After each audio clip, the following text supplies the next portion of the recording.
This Torah class is brought to you by TorahAnytime.com. Esther Basara.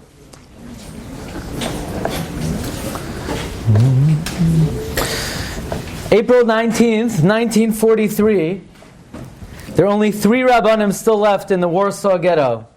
3 Torah giants, 3 Go'inei Olam. Their names may not be familiar to many. Their names were Reb Shimshon Stockhammer, Reb Menachem Zemba, and Reb David Kahana Shapiro. These 3 Rabbanim convened in possibly one of the most frightening decisions in recent Jewish history. And they only had 60 minutes to make their decision. They were just given word by the Judenrat that the church, the Catholic Church of Warsaw, has granted permission that these 3 tzaddikim were allowed to leave the ghetto, and if they did, their lives would be spared. And they had 60 minutes to make this fateful decision. Just to give you a little example, what the conditions in the Warsaw Ghetto were at the time, no language has ever been created to describe the deplorable conditions in the Warsaw Ghetto in 1943. So I read to you a first-hand account, an eyewitness account from my grandfather, may God watch over him, in an article that he wrote in a book called Theological and Halachic Reflections on the Holocaust. My grandfather writes, Ani hagever ra'ani b'shevet avrasai. I am the man who has seen the affliction of my people. I am the victim, and I am the witness. I saw the Warsaw Ghetto littered with corpses, faces distorted, eyes bulging, eyes opened wide, skulls crushed, blood everywhere, the blood of our children, the blood of our brothers and sisters, the blood of our fathers and mothers. No imagination, no matter how daring, could possibly conceive of anything that we have seen. In 1942, my great-grandfather, my grandmother's father, the last Rav of the city of Sakhachev, was taken to the Warsaw Ghetto with his children, my grandmother included, and they get to the Warsaw Ghetto and immediately the Gestapo knocks on the door. They grab away my grandmother's oldest brother, Shmuel Hersh. They never saw him again. This was the horror that gripped the Warsaw Ghetto in 1943. At this point in time, there's very little that these 3 Rabbanim were able to contribute or add to their kehilos, to their brethren who were suffering in the Warsaw Ghetto. And to make matters worse, if that was even possible, the date was April 19th, 1943. However, if anybody knows their history, April 20th was the birthday of the Führer, was Hitler Yamach Shemay's birthday. And Himmler decided that he was going to give Hitler a birthday present, and that is he was going to annihilate and completely obliterate the Warsaw Ghetto within 24 hours in honor of Hitler's birthday. People were streaming into Rabbi Menachem Zemba's home with problems pressing on their heart. Nobody should ever know of such problems. Let me give you a little picture of who Rabbi Menachem Zemba was. This great tzaddik, this great Gaon. Already in the 1930s, Rabbi Menachem Zemba was offered to be the chief rabbi of Jerusalem. Upon the untimely passing of Rav Meir Shapiro, they offered Rabbi Menachem Zemba to be the next Rosh Yeshiva of Yeshiva Chachmei Lublin. Before Rabbi Menachem Zemba was 40 even, he was the honorary chairman of the Agudas Yisrael in Europe. Rabbi Menachem Zemba had written more than tens of thousands of Chidushei Torah, tens of thousands of halachos. My grandfather remembers that if you'd go into Rabbi Menachem Zemba's home and you look behind his chair, there was a big bookcase that stood behind his chair, not full of Sfarim, full of manuscripts of Chidushim that Rabbi Menachem Zemba wrote. He wrote thousands of pages of Chidushim on the Rambam called Machazeh HaMelech. They were completely destroyed. Thousands of pages of Chidushim on the Yerushalmi called Menachem Yushalayim, completely destroyed, and there were tragic scenes taking place in the home of Rabbi Menachem Zemba. Couples had come to him to get divorced. You see, what happened was, if somebody had the ability to escape the ghetto, but the wife didn't want to go along, she was afraid, she had a Jewish face, she was afraid she would be caught, or if she had elderly parents behind, and the couple didn't know what to do, the husband was able to escape, the wife didn't want to hold him up, but how could she leave her parents, or she was afraid she would get caught, and so they decided against their will that they're going to get divorced. And the couple comes in streaming tears, and Rabbi Menachem Zemba arranges a get for these couples, weeping along with them. Like the Gemara tells us, when a couple gets divorced, the Mizbeach itself weeps bitter tears. It was like the Mizbeach was weeping along with these couples. And these three Rabbanim had 60 minutes to decide whether they could save their own skin. But on the other hand, what would this do to the morale of their brethren who are still trapped in the Warsaw Ghetto? And what do? They convene a Bezdin. Now this is not a regular Jewish court case. This is a case that we call Dinei Nefashos. This was a capital case, and as such, in a capital case, the halacha is Poischin Bekatan. You start with the youngest member of the court. And the youngest member of this court was Reb David Kahana Shapiro. And they turned to him for his opinion on this very severe matter. And Reb David Kahana Shapiro declares from the depths of his soul, he says, I'm the youngest one here, and really, my words are not binding on any of you. We already know that there's nothing we could do to help our brethren in the camp here. Their fate has been sealed. But by staying with them, and not abandoning them, we're encouraging them, we're strengthening them. This is the only thing we could do for them in the final hour. I simply do not have the strength to abandon our brothers in their time of need. Can we hide from the Almighty? The same God that is found in the ghetto here is outside the ghetto. How can we leave them at their time of need? And Rav Shimshon Stockhammer and Rabbi Menachem Zemba are looking at him, are looking at Rav David Kahana Shapiro, and they don't comment.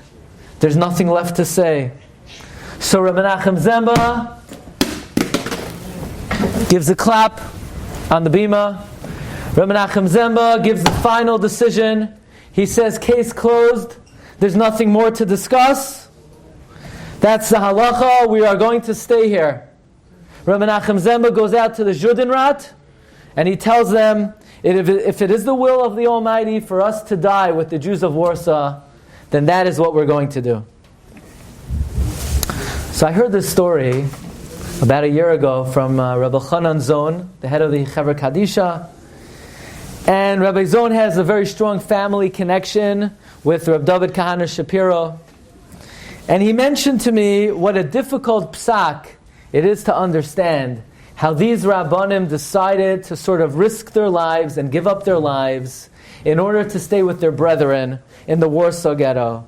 I mean, what could they possibly have done for their brethren in such a terrible situation? Their fate had been sealed. You know, immediately on April 20th, the Nazis came. They poured gasoline on every home in Warsaw. They set every home aflame. And as the homes were going up in flames, Jews were running out of the house, and they were shot dead on the spot. What possibly could these Rabbanim have accomplished, have contributed? What encouragement could they have given in this final hour? Is this really the halacha? Isn't the halacha v'chaya achicha imach chayecha koidem, which means that one's life takes precedence? Why did these chachamim have the need and feel that it was important for them to stay with their brethren in the Warsaw Ghetto? And it's a historic fact that many Admorim, many Rebbes, many Rosh Yeshiva who had the opportunity to save their own skin and save their lives, they took advantage of it, while thousands and thousands of their students and Hasidim burnt in the crematoria or were gassed to death. But these Gedolim who took the opportunity to leave, they were able to come to America, they were able to go to Eretz Yisrael, to rebuild their lives, rebuild their yeshivos, rebuild their chasidusim, and to a large degree, the rebuilding of the Jewish people today, and the flourishing and the continuity and the revival of Klal Yisrael today was because these Rosh Yeshiva and these Rebbes took advantage of the opportunity to save their own lives. If you look in the Sefer Zichron Shmuel are the Chidushim of Reb Shmuel Rozovsky, the Rosh Yeshiva of Panovich. He writes that in 1941 in Panovich, the Nazis came, they rounded up the entire city into the forest, and they murdered en masse the entire city. Does anybody know how many Lithuanian Rabbanim survived the Holocaust? None. 0. Actually, there's one exception. There's only one Rav from Lita who survived the Holocaust, and that's the Panovich Rav. You know how he survived the Holocaust? Because he wasn't there. The Panovich Rav was in Palestine at the time, en route to come to America to fundraise for his yeshiva. The Panovich Rav literally traveled the globe to be able to fundraise for the yeshiva. I was just in Cape Town in South Africa.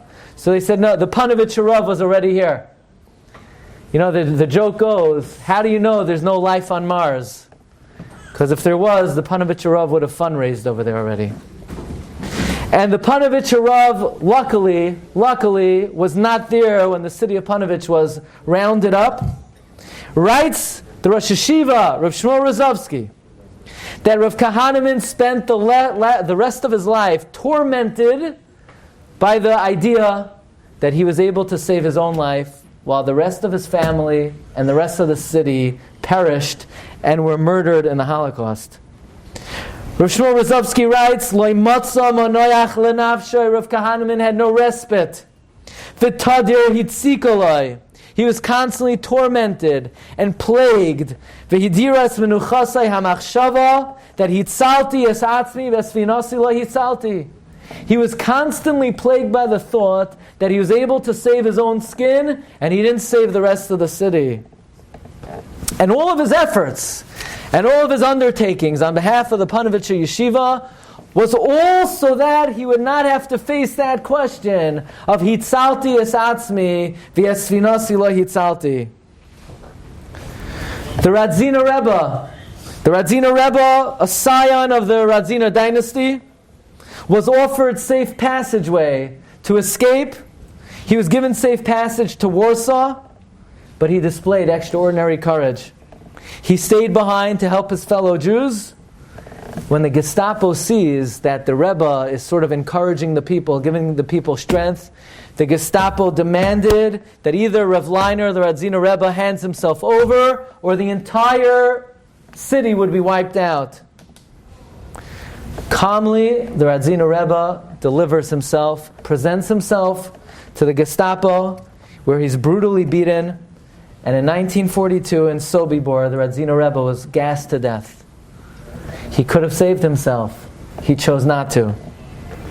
There was a Rav in Croatia, Rabbi Charles W. Steckel, the chief rabbi of Osijek, Slovenia. He gets a telegram. He gets a message from the former chief rabbi of Slovenia, somebody by the name of Rabbi Dr. Simon Unger. He gets a telegram. The telegram says, Berach lecha, get out of here. You stay here in Slovenia, you're a dead man. So that's what he did. He told the people, Berach lecha, get out of here. He told the people to run away. But he stayed with whoever remained. In December 1940, he was offered an escape route. He refused twice. And he was Moiser Nefesh al Kiddush Hashem, and miraculously he actually survived the war. There was a rabbi in Italy, Rabbi Riccardo Pacifici. He was also given the opportunity to flee the city, and he was gassed to death in Auschwitz in 1943 in December. You should know that communities were not so kind to their Rabbanim who forsook them at their time of tsar. I'm not going to mention the name, but in 1940, the chief rabbi of Rome, you could look it up, chief rabbi of Rome got word from the Catholic Church that he would be given safe haven by the church. He took advantage of it. The chief rabbi of Rome saved his life during the Holocaust, while much of the community was persecuted. 1945, the war is over. The rabbi wants his job back. He comes back to Rome. Hey, I'm the chief rabbi. They said, Rabbi, now you return to us. You forsook us in our time of need, and now you come back to us. They didn't accept him. He was rejected. And painfully, and this is a source of great anguish, the chief rabbi of Rome, a great Rav, after the Holocaust, converted to Catholicism. Why? Because he forsook his people in a time of need, and they didn't take him back in 1945. In a twist of history, the irony of history is that his granddaughter recently converted back to Judaism. A number of Gedolim exhibited extraordinary loyalty and extraordinary courage in returning to their Kehilos. Rabbi Chanan Wasserman, Hashem Yimkom Damai. Rabbi Chanan was in New York City at the time. Rabbi Chanan was in New York City. He was fundraising for Baranovich. The administration in Yeshiva Tarvadas says, you stay right here, Rabbi Chanan. You're going back to Europe. You stay right here. Rabbi Chanan says, what am I going to do here? Rav Shlomo Hyman, the Rosh Yeshiva of Tarvadas, said, I will step down. You will be the Rosh Yeshiva. What about my Talmidim in Baranovich? They said, don't worry, we'll get visas, we'll rescue your Talmidim. Rabbi Chanan said, no, cannot forsake my 400 children in the yeshiva. Rabbi Chanan went back to Baranovich. Rabbi Chanan was murdered in the war. And I'm very proud to say, and yet it's very painful, my great-grandfather, the last Rav of the city of Sakhachav, Rabbi Yehuda Leib Volman, was offered by the Agudas Yisrael a very prestigious position in America. They offered him to be chief rabbi of America to save his life. He didn't accept it.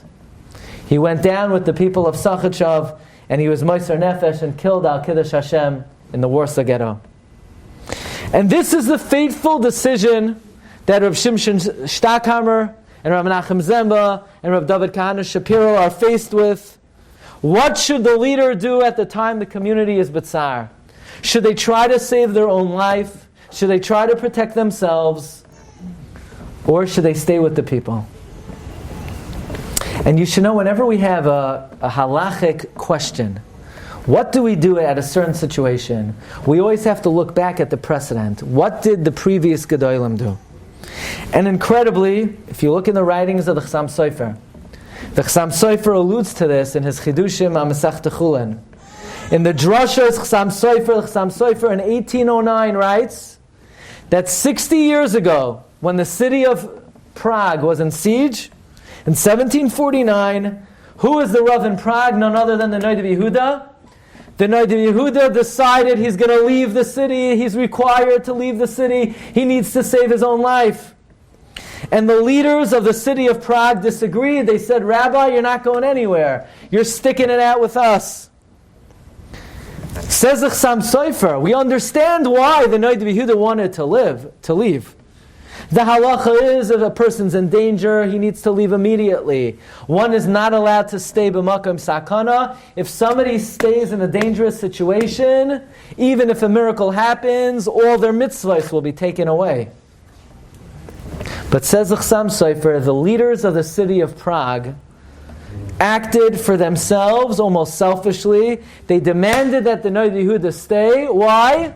So that the Noid Yehuda should be a zechus and a protection for them. Says the Chassam Sofer, the city of Prague held that they had the right to hold on to the Noid Yehuda, and because the Gadol b'Yisrael is required to act with almost abandonment and protect the city at the expense of his own life. On the other hand, says the Chassam Sofer, that there are many Jewish communities throughout history that disagreed with the practice of the city of Prague. Says in Rabbi Yehuda, I remember when the city of Mainz was in siege, and their gadol was Reb Chaim Hersh. They sent Reb Chaim Hersh to Frankfurt.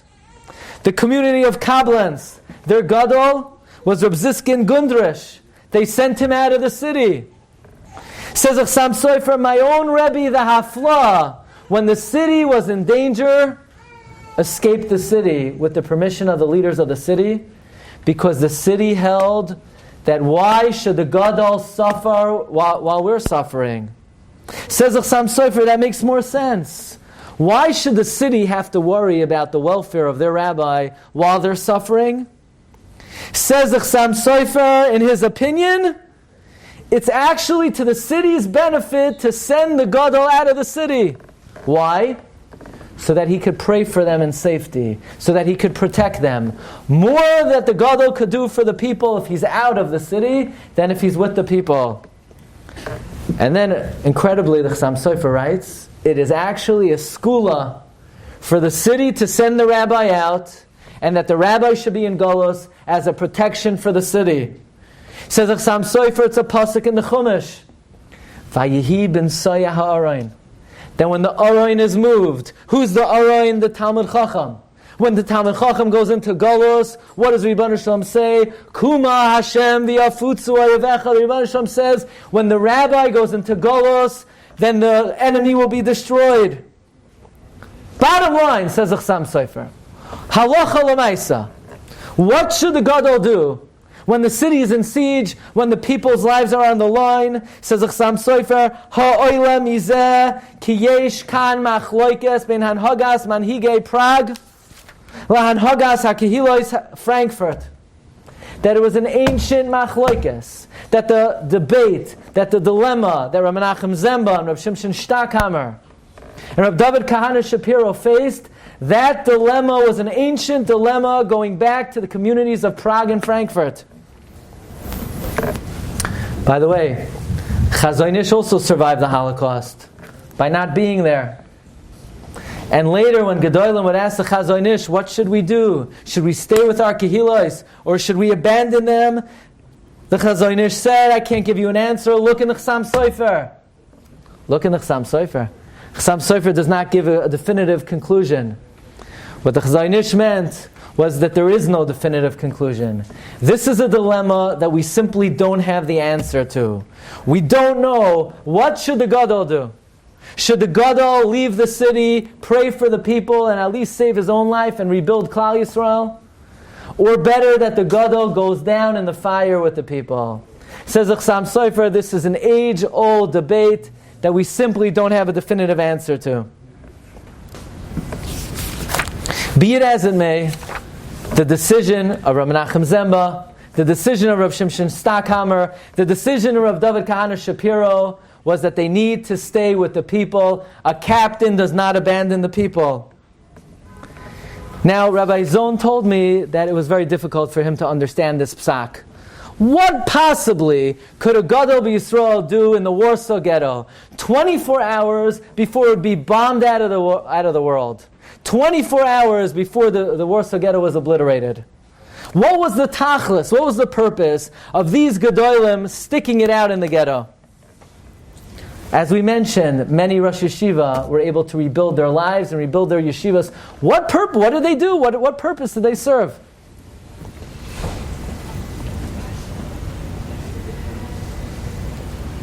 And Rabbi Zon told me he really could not understand what the benefit of these Gedolim sticking it out in the ghetto was, until he heard a story that my grandfather wrote about his experiences in the Warsaw Ghetto.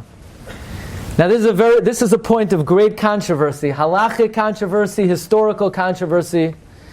But I'm going to tell you what my grandfather told me. Rabbi Menachem Zemba paskined in the Warsaw Ghetto, that Rabbi Menachem Zemba repeatedly and emphatically gave sanction to the Warsaw Ghetto uprising. He held they were not allowed to just get down and die like sheep. They needed to rebel and fight. Actually, my grandfather was a member of the Warsaw Ghetto uprising. He was a lookout. He had exceptional vision. Even past his 90s, my grandfather didn't need to wear glasses. My grandfather said, the hardest part about turning 100 years old is that the Rashi letters on the side of the Gemara are a little bit more difficult to see. That's the hardest part about being 100. Halavai, we should all experience that. Rabbi Menachem Zemba Paskin, and I'll read to you his words. Umitam zeh ani roya shelefi hahalacha mitzvah hamered b'meitav tachsisei hamilchama kiddush Hashem yeshkan. Rabbi Menachem Zemba Paskin that to fight even to your last breath against the Nazis was Milchemes Mitzvah. And many Gedolim agreed Radzino Rebbe fought in the uprising. There was a Rav Zemmelman who was a member of the uprising. Never in the sad saga of Jewish history did people fight with such dignity. They had no weapons, they had no arms. They fought, so to speak, like mythological lions to preserve the dignity of the Jewish people. But even so, Rabbi Isai, what possibly could these Rabbanim have accomplished by sticking it out in the Warsaw Ghetto? I'll tell you, we mentioned the fate of Shimshon Stockhammer. Rav Shimshon Stockhammer, who stuck it out, eventually he was actually taken out of the ghetto. He was brought to a death camp near Lublin. His entire family was killed. In this death camp, Rav Shimshon Stockhammer baked matzos in Pesach 1944. A year later, just imagine the condition that this Rav was in. He was broken, he was ill, he had no koyach, and it was Pesach 1945. And Rav Stockhammer was taken to another camp in southern Germany. He comes there gravely ill, and he made the following announcement. Says Rav Stockhammer, I do not plan on eating chametz for the next 8 days. So his students told him, Rebbe, not eating chametz means you're not eating for 8 days, you're going to die. You can't give up your life not to eat chametz. It's not one of the 3 big averos. And Rav Shimshon Stockhammer paskin as follows. He says, I know what the halacha is. I know that regularly one cannot risk their life not to eat chametz. But there are 2,500 Yidden in this camp. Somebody has to show the world that there's still a Torah, and there's still a Pesach, and there's still an Isser Chametz. I've been makabel this mitzvah upon myself. So for 8 days, miraculously, all Rav Stockhammer did was he drank water. He was kamada goises, he was kamada corpse, and he fasted for 8 consecutive days. At the end of the war, liberation was approaching very fast. This is already April 1945. Liberation would be any day. Rav Stockhammer, together with the entire camp, all 2,500 Jews, were rounded up onto the cattle cars. They were headed to the Tyrol Mountains, but their cart was bombed. The Rav was critically wounded.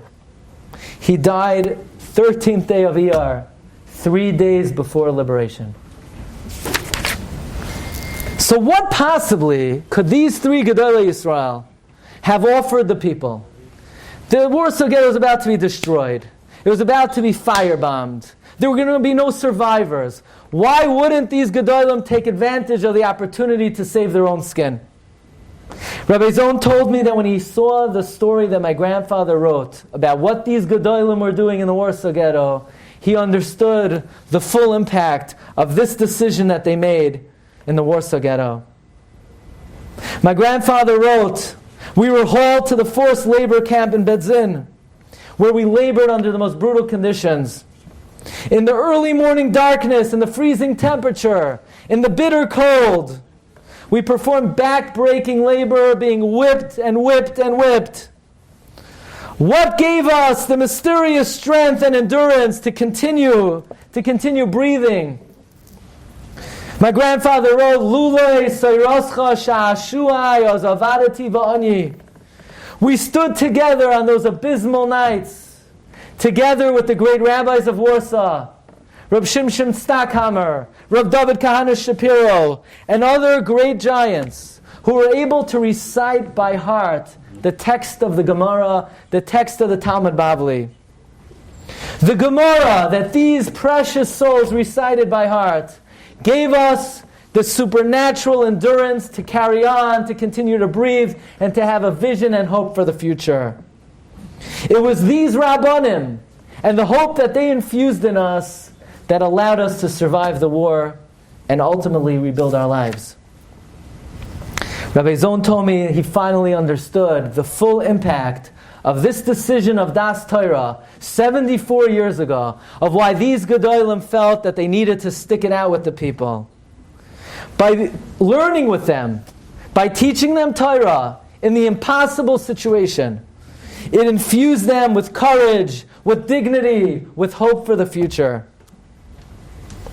It would then not be an overstatement to say that my grandfather survived the war because of that decision of Das Torah that these three great Torah giants made, Reb Shimshon Stackhammer, Reb Menachem Zemba, and Reb David Kana Shapiro, that this is what gave him the courage and the strength to be able to survive the brutality.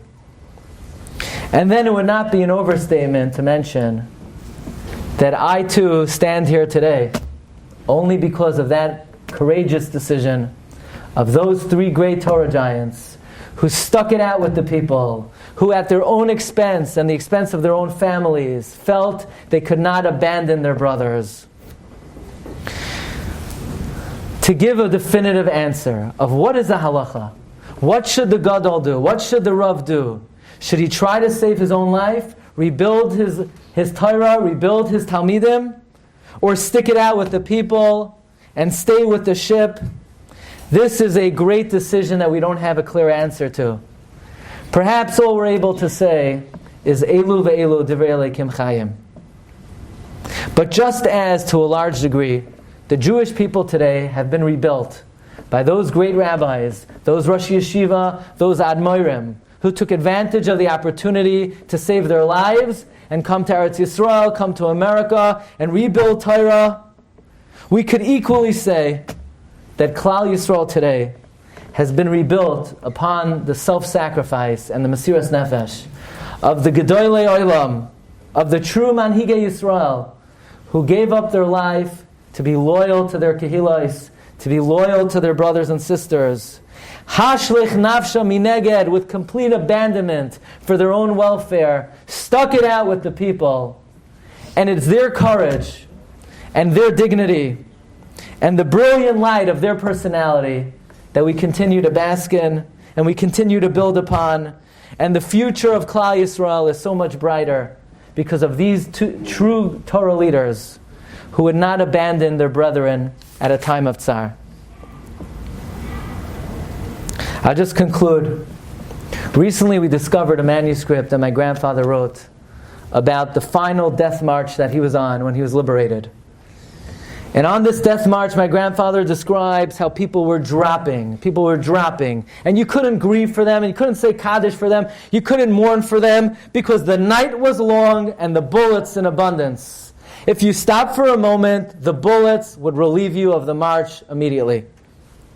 And people were dropping, saying goodbye, I can't go on, this is where I should fall. Shema Yisrael Hashem Elokeinu Hashem Echad. And my grandfather turns around, there's 700 people on this death march. 200 were come out in the next world already. And what came to mind was the vision of Yechezkel Hanavi. Remember Yechezkel's prophecy of the dry bones? He's in the valley of Dura and he sees piles and piles of dry bones. And Yechezkel asks, will these dry bones come alive again? Well, on that fateful death march, my grandfather said, the prophecy of Yechezkel came to his mind. And he too asked about these 700 Yidden marching through the icy terrain, these 700 corpses, so to speak, dry bones. Will these dry bones come to life? But these dry bones have come to life. You look at the Jewish people today, all of those dry bones have rebuilt themselves, they were resuscitated, they were resurrected. The Rebbeinu Shalom showered on those survivors the dew of Tchias HaMesim, the Tal Torah, the Tal HaTchiyah. And there's been a renaissance and resuscitation of Torah throughout the world. But there's still a lot of work to do. We're all awaiting the final Tchias HaMesim. May we merit to see the Haramas Keren Yisrael, the day where the dignity of the Jewish people will be raised up. B'haramas karanat Torah. May we all merit to see the coming of the Bias Goel Tzedek. M'her v'yameinu. Amen. You've just experienced another Torah class brought to you by TorahAnytime.com.